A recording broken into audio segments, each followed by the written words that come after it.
Good morning, everyone. This is Buff Bloomington at the Breaking News Desk, and welcome to my election special for the 2024 election. Today is November 5th, 2024. It's Election Day in the United States, and all across the country, voters are headed to the polls. Let's take a closer look at Richland County, North Dakota. And here it is, the simulated ballot for Richland County, North Dakota that students will receive in their school email on Tuesday morning. The first office you get to vote for is the office of President and Vice President of the United States.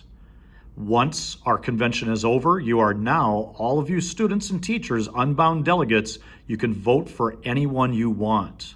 The American Civics Party, the candidate is Bjorn Kubala, the running mate is Aiden Bone. The Republicans are running Donald J. Trump once again. His running mate is J.D. Vance this time. The Democratic candidate is Kamala Harris, the sitting Vice President of the United States, and her running mate is Tim Walz, governor of Minnesota. The Libertarians are putting forward Chase Oliver and Mike Termont. The next office you get to vote for is United States Senator. Kevin Cramer wants to keep his job. He is the Republican incumbent. The challenger, Katrina Christensen, is the Democrat hoping to unseat Cramer.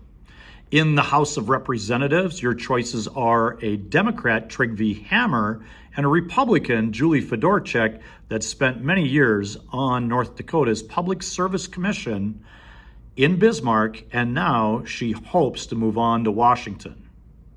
The governor's race, Doug Burgum is out due to term limits. The Democratic candidates are Merrill Pepcorn and Patrick Hart. The Republican candidates are Kelly Armstrong, our current representative, running with Michelle Strinden for lieutenant governor. The independent candidates include Michael Coach Coachman and Lydia Giselle. Superintendent of Public Instruction, an office that does not have a political party assigned to it. The candidates are Kirsten Baszler, current superintendent, trying to keep her job. If I was going to put a party affiliation with her, my guess is Republican. The challenger is Jason Heitkamp. I would guess a Democrat in that situation. Initiated ballot measures. Constitutional measure number 1 would eliminate language in the state constitution that includes feeble-minded, deaf and dumb, and even insane. It's a modernization of the language. It's likely going to pass. Measure number 2.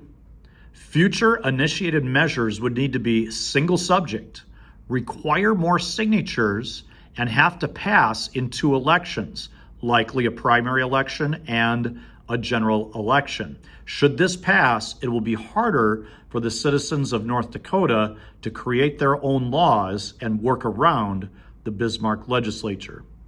Constitutional measure number 3, that would slow the state of North Dakota's ability to withdraw and spend money from the Legacy Fund. Legacy Fund right now is at about $11 billion. That money has all come from taxes on oil and gas companies extracting our resources. Also, withdrawals for every 2-year period would be reduced for North Dakota from 15% to 5% of the total fund. So a drastic reduction in the use of funds from the legacy funds. Initiated measure number 4 probably has been talked about most. It would prohibit local and state governments from taxing the assessed value of a home, basically ending nearly all property taxes on homes. Most school and county and city officials in North Dakota don't like this. They feel that it will cause a budget shortage for them. Those that support this believe it might help the elderly stay in their home longer and give North Dakotans some relief in the area of taxation. Initiated measurement number 5 would provide for the legalization of recreational or personal use of marijuana to any individual age 21 or older. So the age range would match, of course, the legal drinking age in the United States. It would make marijuana legal, and you can vote yes or no on that. Please go ahead and cast your vote on that simulated ballot for Richland County. And Remember, Americans across the country are voting today, so I hope all of you have a happy Election Day.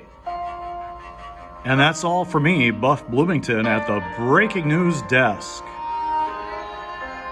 Tune in to Breaking News for the latest information from across the country. God bless America.